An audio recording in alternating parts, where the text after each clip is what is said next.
Boa noite, meus irmãos. Estamos aqui mais uma vez divulgar Jesus. Só um minutinho que eu vou ajeitar aqui, tá? Isso. Eu ainda sou bem crua para ajeitar essas coisas. Mais uma vez divulgando Jesus. Hoje nós vamos apresentar uma parábola. A parábola do filho pródigo. É uma parábola contada por Jesus. Parábola é história e eu trouxe uma colinha, porque essa parábola aqui ela é cheia de palavras. Para minha ignorância, eu tive que ir lá consultar o pai dos burros, tá? O que quer dizer pródigo? Gastador, dissipador, esbanjador, perdulário, dilapidador. E eu coloquei 3 pontinhos, porque tem mais algumas palavras para mostrar o que é pródigo. Só que lá no dicionário fala que essa palavra ela tem vários significados, não são só esses não, tá? Lá explica o que o termo bíblico quer dizer isso aqui. Esbanjador, perdulário. Engraçado, quando a gente olha a palavra pródigo, dá uma impressão na gente que é alguma coisa boa, né? Alguma coisa que vai aumentar, que vai trazer fartura. Não sei, eu considerei assim. Eu levei até um choque, que eu não sabia que queria dizer esbanjador, a palavra pródigo. Então, é uma parábola que está no Evangelho de Lucas. É só Lucas que traz essa parábola, viu? Os outros 3 evangelistas não trazem, não. Tá no capítulo 15, do versículo 11, ele é bem grandinha, até o versículo 32. Então, nós já vimos aí o que é uma parábola e o que quer dizer pródigo. E disse, quem que disse? Jesus, contando a parábola. Um certo homem tinha 2 filhos. E o mais moço deles disse ao pai, pai, dá-me a parte da fazenda que me pertence. E ele repartiu por eles a fazenda. Ou seja, eu quero a minha parte. Quantas vezes a gente vê isso, né, gente? Filhos, netos, já querendo a herança antes da morte do dono da herança. Porque, pelo jeito, aquele homem construiu aquela fazenda, que era aquele bem dele, né? E esse filho já de olho na parte dele. Eu quero a minha parte. O pai fez a vontade do filho, dividiu, fez a herança, né? Repartiu ali e deu a parte desse filho mais jovem, o filho mais moço. Então, e poucos dias depois, o filho mais novo, ajuntando tudo, partiu para uma terra longínqua. Pegou a parte dele, né, aquele dinheirão, e foi embora para uma terra distante. Se a gente levar para o lado espiritual, a gente pode também considerar aqui a reencarnação. Ele saiu lá do reino de Deus, no lugar onde ele estava vivendo junto com o Pai, que é Deus, e ele preferiu fazer essa viagem para longe e gastar tudo aquilo que ele herdou. Antes da hora, herdou desse pai. Então, ele vai para uma terra longínqua e ali desperdiçou a sua fazenda, vivendo dissolutamente. E eu fui buscar, eu não falei com vocês que eu fiz uma colinha? O que quer dizer dissolutamente? De uma forma dissoluta, pervertida, depravada, libidinosa. Então, os meus meninos até riem quando eu falo que vai cair na gandaia. Ele caiu na gandaia, ele caiu na promiscuidade, ele caiu na farra. Se a gente for olhar hoje, o planeta Terra está cheio disso, né? Chamando para ir para longe, para ir para uma terra longínqua. Então, ele desperdiçou tudo, ou seja, ele gastou tudo. Ah, tem dinheiro mesmo? Deixa eu gastar com bebidas, com mulheres, com meretrizes e vícios. Gastou tudo.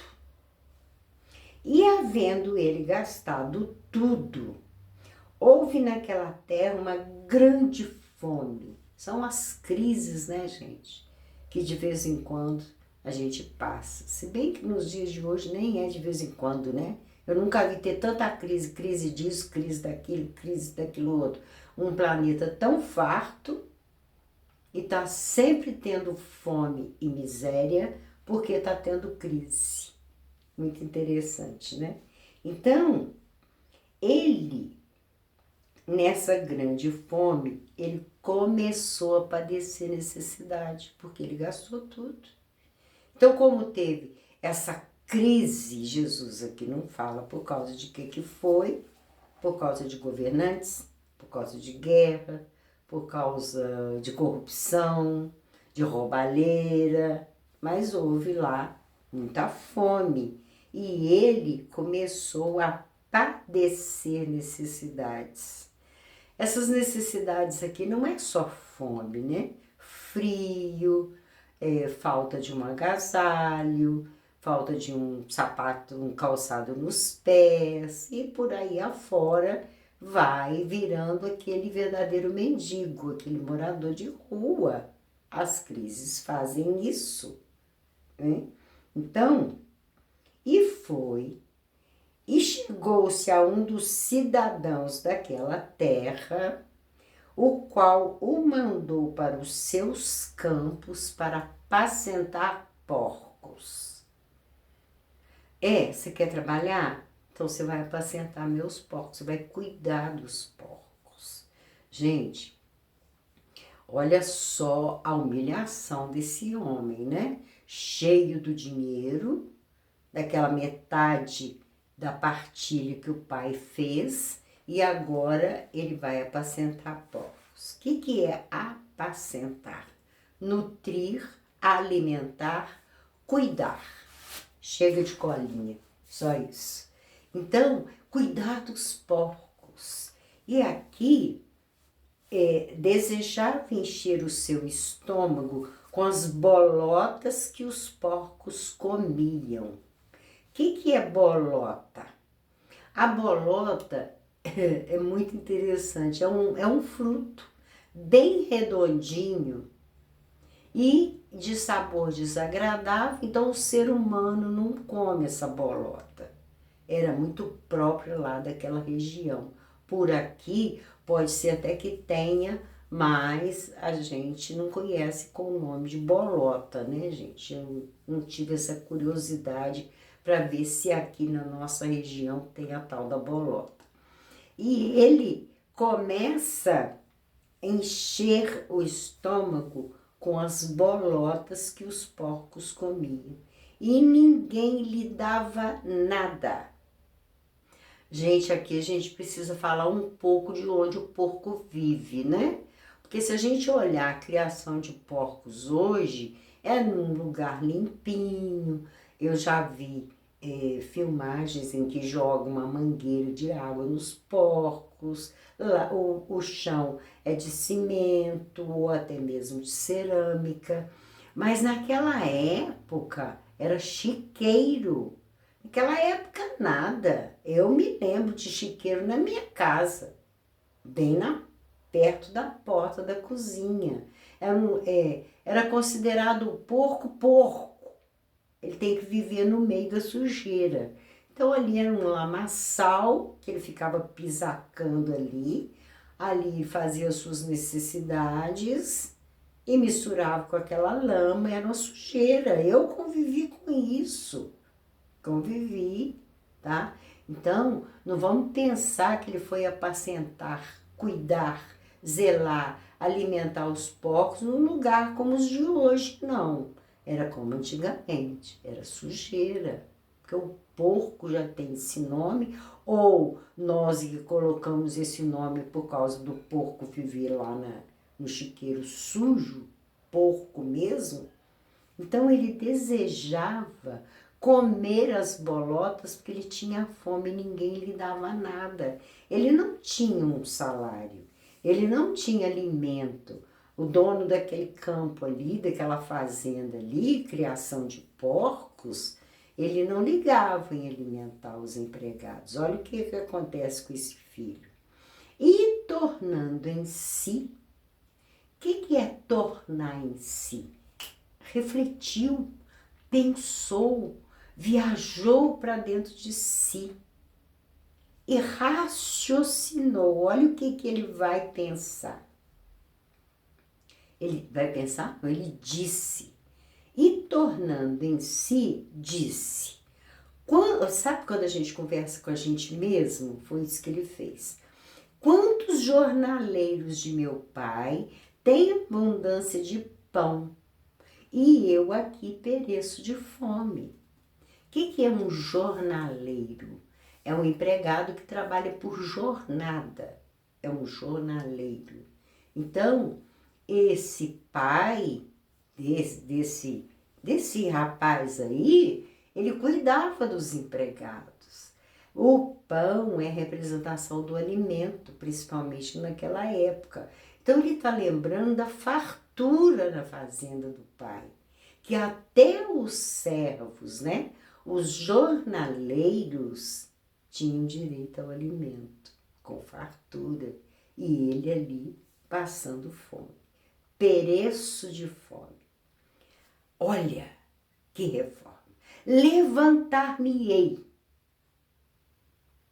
O que é levantar? Vou sair dessa condição. Eu não quero mais viver no meio de porcos. Eu não quero mais estar desejando alimentar das bolotas dos porcos. Eu preciso levantar. Eu preciso sair disso. Gastei tudo com as farras, né? Com a libidinagem. Eu gastei tudo e hoje eu não tenho um tostão para comprar um pão. Enquanto isso, os empregados do meu pai estão sendo alimentados. Olha que besteira que eu fiz. Isso acontece com a gente. Gente, essas coceirinhas vocês já estão acostumadas, né? São as alergias. Estou até com um machucadinho aqui de tanto que eu cocei hoje o meu braço. Se esfria demais, eu tenho alergia ao frio. Mas quando repentinamente esquenta, eu sinto uma diferença na corrente sanguínea. E aí eu fico assim com o corpo parecendo que está agitado, o sangue agitado, dá a coceira também. Então, levantar-me-ei e irei ter com meu pai e dir-lhe-ei, ele falando para ele mesmo, já ensaiando o que ele ia falar com o pai dele quando ele voltasse. Porque ele estava sem graça, né, gente? Já pensou? Me dá a minha parte da minha herança. Gastei tudo, agora eu estou voltando e quero vir de novo. Alguém já teve uma situação assim? Filho que fala que vai sair, eu vou embora, quero viver minha vida, né? Lembra do movimento hippie? Vou jogar um cobertor nas costas, deixar meu cabelo crescer e não quero viver com meus pais mais. Eu vou viver lá no destoque. Eu vou viver lá no meio dos outros hippies e nada desse negócio de roupinha limpinha e de banho. Não quero que ninguém manda na minha vida. Isso acontece nas melhores famílias. Então, ele começou a pensar o que ele ia falar para o pai, porque ele estava sem graça pelo que ele fez. Pai, pequei contra o céu e perante ti. Pequei, errei. Naquela época, usava muito a palavra pecado, né? Eu cometi um pecado. Então, contra Deus, contra o céu, as leis de Deus. O que eu estou aqui refletindo que eu abandonei minha família para viver dissolutamente. Eu pequei contra o céu e perante ti. Já não sou digno de ser chamado teu filho. Olha o sentimento de culpa. Olha o arrependimento dele. Eu não sou digno de ser chamado seu filho. Olha o que eu fiz. Faze-me como um dos teus jornaleiros. Estou voltando, mas para ser seu empregado. Por quê? Eu preciso me alimentar, eu tenho fome. E como os jornaleiros têm alimento, eu acredito que como seu empregado, o Senhor vai me dar também, para eu saciar minha fome. E levantando-se, não é só o ato de levantar, de estar sentado ou deitado e levantar, não. É levantar a cabeça, é tomar uma resolução na vida. Por que eu estou vivendo essa vida? Por que eu estou fazendo isso comigo mesmo? Olha o quanto que eu estou me prejudicando com essas minhas atitudes. Levantar, tomar uma decisão. Ele tomou uma decisão. E levantando-se, foi para o seu pai. Aqui tem duplo sentido, não só aquele pai, dono daquela fazenda que dividiu a herança. Aqui é voltar para o pai que é Deus, quando ele fala, eu pequei contra o céu. Então, ele está voltando também, porque ele abandonou Deus. Isso, abandonou. Foi para o seu pai. E quando ainda estava longe, é lógico que ele fez essa viagem a pé, né? Ele não tinha dinheiro. Imagina, lá no princípio a gente falou que era uma terra longínqua. Ele voltou caminhando com as suas próprias pernas. Viu o seu pai e se moveu de íntima compaixão. Jesus usa muito essa palavra compaixão. Tenho compaixão da multidão. Tenho compaixão dos inocentes. Tenho compaixão das criaturas que erraram. Hoje, na frase de hoje, nós vamos comentar sobre isso. E correndo, o pai, tá? Saiu correndo, lançou-se-lhe ao pescoço e o beijou. O beijo, principalmente naquela época, Paulo recomenda muito o ósculo santo. Quando a gente amar uma pessoa, a gente deve sempre dar um ósculo, um beijo. Então, esse pai abraça apertado, dando boas-vindas e dá um beijo nesse filho.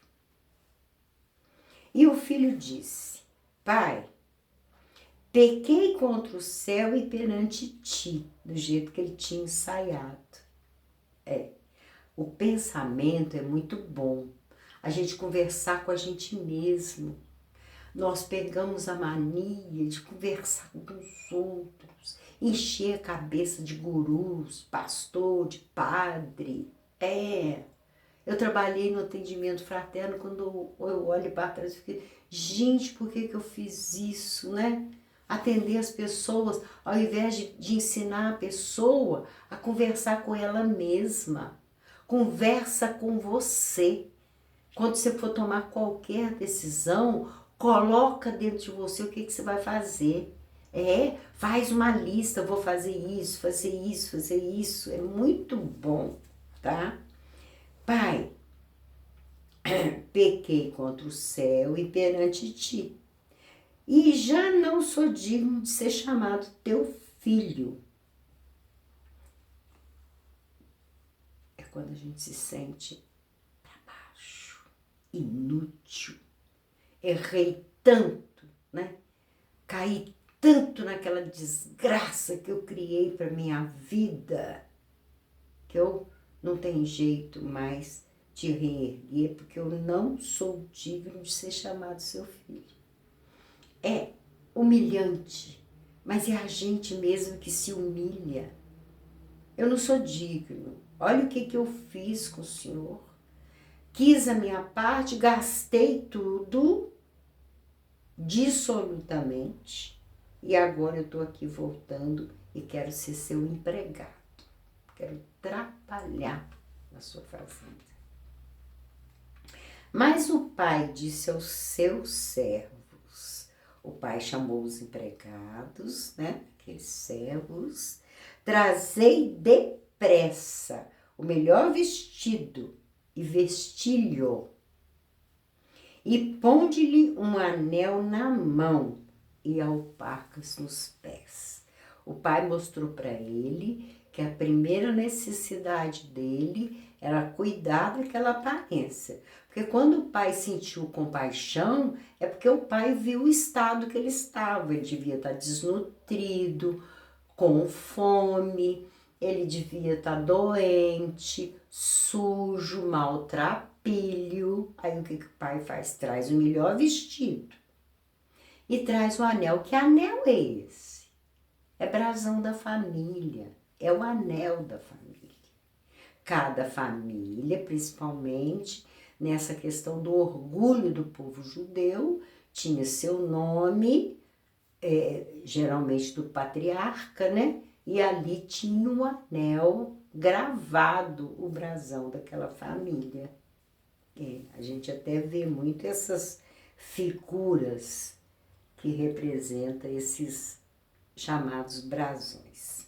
Tem outros nomes, mas agora eu não lembro não. E alparcas nos pés. O que é uma alparca? Até já falei isso aqui. A alparca era feita de tecido, era um linho grosso, um linho cru, que fazia o sapato amarradinho por cima, era até muito gostoso de usar. Gente, a sola era feita de corda, ia rolando, aqui tá a sola, ia rodando a corda, até fazer a sola, até um sapato confortável, macinho de andar. No princípio não, no princípio até dá calo no pé da gente. Eu já usei muito. Na minha época chamava de percata. E a marca era Alpargata. Alpargata mesmo. Só que aqui chamava de alparcas. Então esse pai se preocupou com a aparência desse filho. Ele quis levantar, né, a autoestima desse filho. Dizer para esse filho: você é meu filho e você vai se vestir condignamente. Aí o pai dá outra ordem: trazei o bezerro cevado e matai-o e comamos e alegremo-nos. O que é cevado? É o boi gordo, próprio para o churrasco. Esse boi tinha um tratamento diferenciado para ele ficar próprio para fazer essas festas. Mata o melhor boi, que é o cevado, que meu corpo até arrepia, que eu detesto carne. Tadinho do boi, né, gente? Aí o que esse pai fala? Alegremos-nos, eu quero alegria. Eu não quero tristeza com a volta dele. Eu não quero zangar com ele.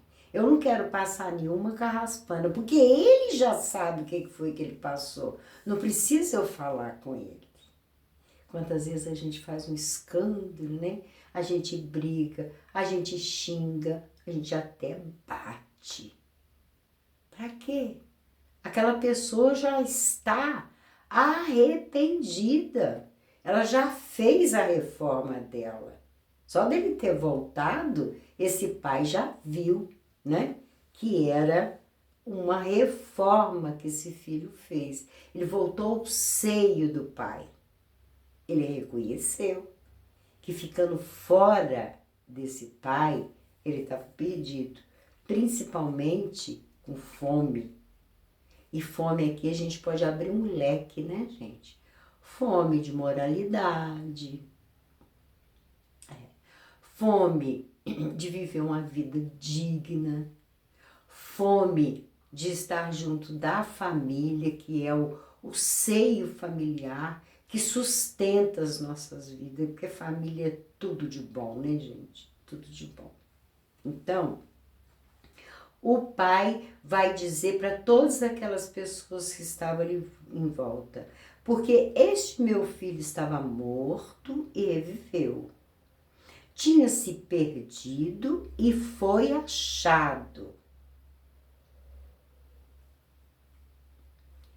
E começaram a alegrar-se.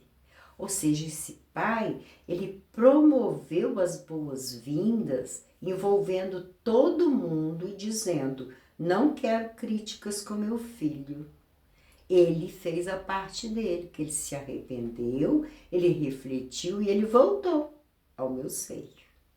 Tem as cartas de Cristo, que eu já comentei com vocês, são 9 cartas fantásticas. Eu vivo escutando as cartas de Cristo.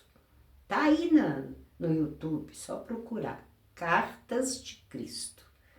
Uma delas, que eu não lembro qual agora, Jesus vem falar da viagem de trem. Então ele compara a nossa vida a uma viagem de trem. A gente toma uma decisão, uma atitude.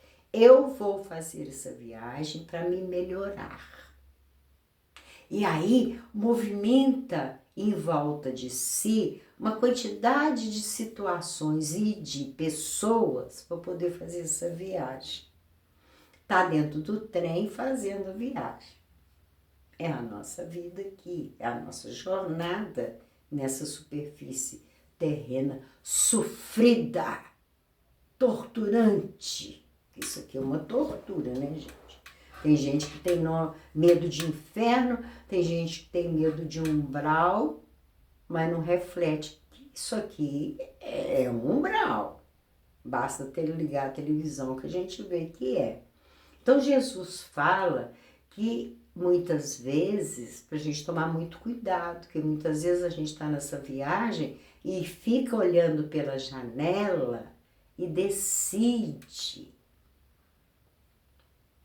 pular lá fora porque viu alguma coisa que agradou. Agradou os olhos, agradou o paladar, agradou sua vontade interior.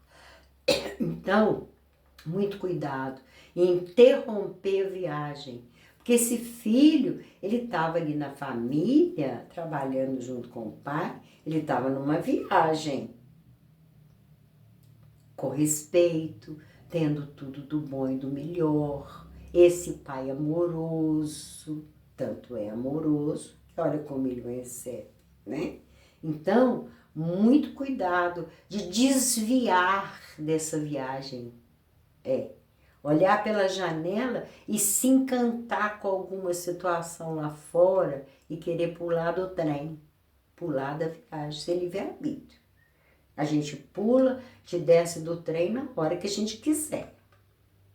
Mas também depois vem as consequências, né? O plantio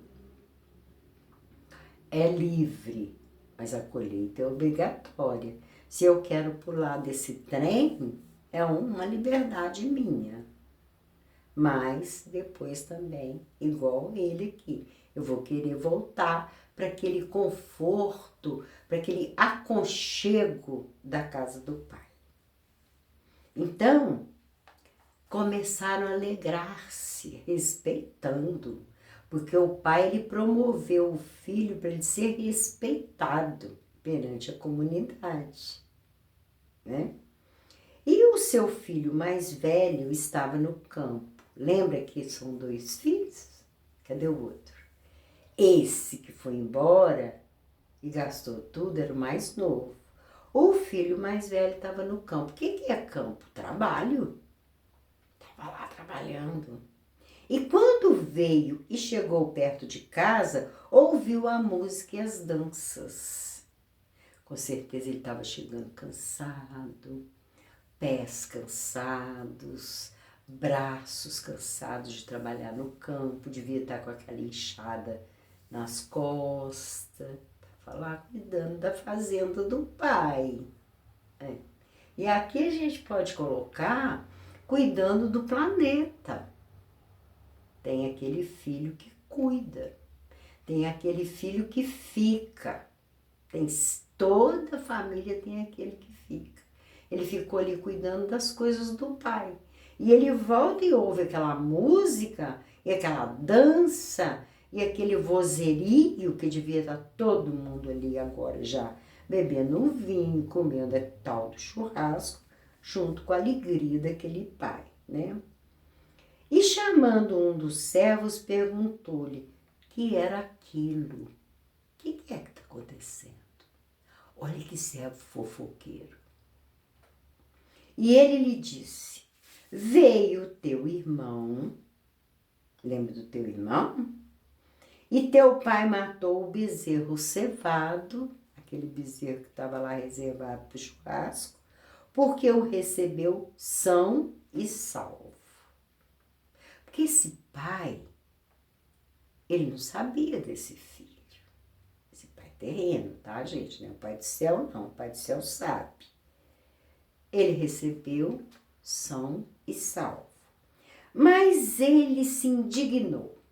E aí veio a inveja, aí veio o ciúme, até anotei aqui de lado no meu livro, tá, gente? O orgulho, a mágoa. Aí veio a vaidade, né? Aí veio a inaceitação. Eu não vou aceitar isso. Olha o ciúme. Eu já assisti essa palestra várias vezes e sempre eu percebi isso, que o orador ele só foca no filho que foi embora, o filho pródigo, mas ele não fala da atitude do filho mais velho, que se encheu de ciúmes, se encheu de inveja, não concordou com aquilo. Mas ele se indignou e não queria entrar. Eu não vou entrar nessa festa, não. Não vou participar dessa festa, não. E saindo o pai, instava com ele. Ou seja, o pai saiu e foi tentar convencê-lo. Faz isso não, filho, né? Vamos lá, vamos alegrar com a gente naquela festa que a gente está fazendo pro seu irmão, né? Entra sim. E o que ele fala? Mas respondendo ele, disse ao pai. Olha o que ele vai falar com o pai. Eis que te sirvo há tantos anos, sem nunca transgredir o teu mandamento. Eu te obedeço, ando dentro das tuas leis e eu te sirvo aqui no campo. E nunca me deste um cabrito para alegrar-me com os meus amigos. Ele aqui nem está reclamando o boi cevado, não. Pode ser um cabrito mesmo. O senhor nunca fez uma festa para mim. Nunca. O senhor só fez a festa para esse filho que foi lá e dissolutamente gastou tudo. E agora volta. Gente, vocês vão achar estranho o que eu vou falar, mas eu não tiro a razão desse filho mais velho, não. É muito difícil mesmo. Tem sempre na família aquele que fica, porque esse filho que ficou é aquele que cuida do remédio, que cuida da velhice do pai, da mãe, da avó, do avô. É aquele que aguenta o surrão do dia a dia. Muitas vezes nem se diverte, igual ele está falando aqui. Eu nunca tive uma festa com os meus amigos. É só trabalhar, cuidar e zelar. Não tira a razão dele, não. Não. Vindo, porém, este teu filho, que desperdiçou a tua fazenda com as meretrizes, mataste-lhe o bezerro cevado. Ele aqui, ele está julgando o pai. Ele foi lá, gastou tudo, agora ele volta, né? E o senhor faz essa festa para ele. Então, é o ciúme, e não deixa de aí também ter um egoísmo. Já que ele quis ir embora, que ficasse por lá. Agora volta todo parecendo um mendigo e ainda o senhor faz essa festa e mata aquele boi cevado. Aquele boi, ele era escolhido para isso, né, gente? Tem até uma história de Javé aí com o tal de um boi vermelho. Muito interessante, está no Velho Testamento. Que Javé, ele só aceitava um tal de um boi vermelho. Devia ser ruivo, né? Uma cor assim, tipo ruivo mesmo. Então, era o boi especial, sem defeito e ainda cevado, muito bem alimentado para engordar, para fazer o tal do churrasco. E ele lhe disse, o pai, filho, ou seja, você é meu filho, tu sempre estás comigo e todas as minhas coisas são tuas. Vamos levar aqui para Deus? O meu reino é teu, você já está comigo. A festa já é sua, por direito, porque você mereceu. Você ficou do meu lado, trabalhou na vinha, desculpa, no campo, né? Arduamente, você está comigo.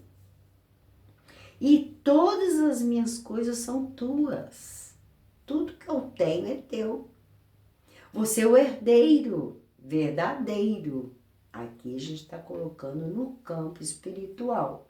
Porque no campo material pode até haver mesmo uma discrepância, né, uma desvantagem para um ou para outro.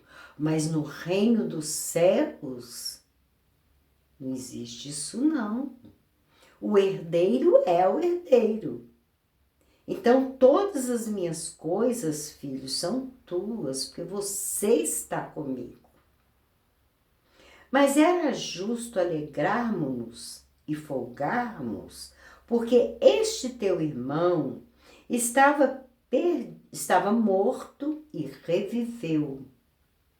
Tinha se perdido e achou-se. Olha só. Esse pai, ele estava feliz em recuperar esse filho, que usou da sua liberdade, a dele, do filho, para fazer o que queria. Mas ele reviveu, ele retornou à casa do pai. Nos dois sentidos aqui, né, gente? E o mais importante é do pai, Deus, Deus Criador. Javé não, tá? Jeová não, Alá não, que é o mesmo ser, tá? Ele tem vários nomes, Javé, Jeová, Alá, Brahma, Caos, Kage, Iavé. Então, Deus, nosso Pai amoroso, Ele está sempre esperando. Ele nos dá a liberdade, mas Ele está sempre esperando o retorno. Por que o retorno? Porque a gente saiu dele. Nós somos filhos, nós somos centelhas divinas. Aí o Pai nos dá a liberdade, mas Ele espera que um dia a gente retorne a Ele. E Ele quer mostrar para esse filho mais velho que ele já faz parte do reino. Ele já faz parte da morada, da casa do Pai, da fazenda do Pai. Mas aquele outro estava perdido. Ele precisou de passar por aquilo para ele refletir. E ele refletiu, estava morto e viveu. Estava perdido, olha só o que Jesus coloca. Ele estava perdido e achou-se. Não foi Deus que achou esse filho. Ele próprio se achou. É a reforma íntima. Eu não gosto muito desse negócio de reforma íntima, não, porque isso ficou no movimento espírita uma coisa assim, taxativa, né? Tipo mesmo uma obrigação, uma condenação para fazer a tal da reforma íntima. Mas nesse caso aqui, ele se reformou. Quando Jesus encerra a parábola, ele coloca, e achou-se. E aqui nós vamos ver, igual na parábola da ovelha perdida, que Jesus não encerra a parábola dizendo que esse filho continuou bonzinho, não quis fazer tudo de novo. Não. Ele só fala que ele achou-se. Ele está explicando para o filho mais velho.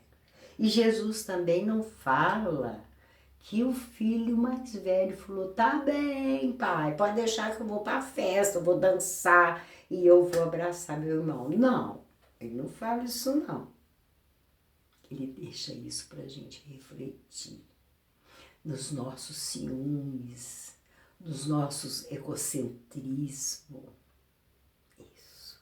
Quando a gente condena o nosso irmão, aquele que está do nosso lado e que anda por umas viagens meio estranhas por aí, e a gente até prefere que ela não retorne, que ela incomoda, igual a parábola da ovelha perdida. Jesus não fala que o filho mais velho aceitou, foi dançar, foi se alegrar, foi comer o boi cevado. Pode ser que ele até foi embora. Pode ser que ele não aceitou.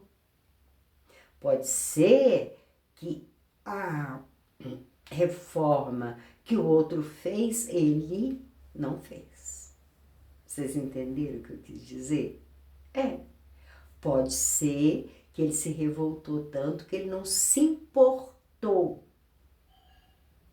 com a ascensão desse irmão. O que importou para ele foi o ciúme, foi aquela parte egoísta dentro dele de não aceitar que o pai recebesse esse irmão errado, esse irmão pecador, com tanta festa igual esse pai recebeu. Vamos à nossa frase? Então, eu gosto mais da outra, mas essa é linda também. Misericórdia quero e não sacrifício. Esse pai da parábola, ele teve misericórdia quando ele viu o filho. Sujo, maltrapilho, né? Andarilho, morador de rua. Aliás, morador de chiqueiro, né? Foi viver junto com os porcos. E a fome era tanta que queria alimentar com os porcos. Porque eu não vim chamar os justos, e sim os pecadores ao arrependimento. É o caso do filho pródigo. Jesus está dizendo que os justos não precisam de mim. Tem uma outra frase que ele diz, né? Eu não vim para os sãos, eu vim para os doentes. Essa é a missão de Jesus. Recuperar esse filho pródigo que desviou do caminho da morada do Pai, do reino de Deus. É para isso que Jesus veio. Então, ele vem colocar essa questão do arrependimento. Foi o que aconteceu com esse filho pródigo. E eu desejo que cada um de nós possa refletir nessa parábola perante a nossa família, nossos irmãos, nossos pais, nossos filhos, netos, por aí afora, nossos familiares. Aquelas pessoas que a gente tem do nosso lado e que a gente faz igual o filho mais velho. Fica com ciúme, fica com inveja. Quando o pai ou a mãe vai tentar recuperar aquele filho lá nas suas viciações, nos seus desvios pela janela daquele trem. Eu desejo demais que essa parábola faça que a gente tenha aquele clique de fazer essa reflexão dentro da misericórdia, principalmente com os inocentes. Tenha misericórdia com os inocentes. Porque, na verdade, esse filho mais novo, ele era inocente. Ele botou dentro dele que a vida ia ser melhor e que ele ia se dar bem naquela jornada que ele tinha escolhido na sua vida.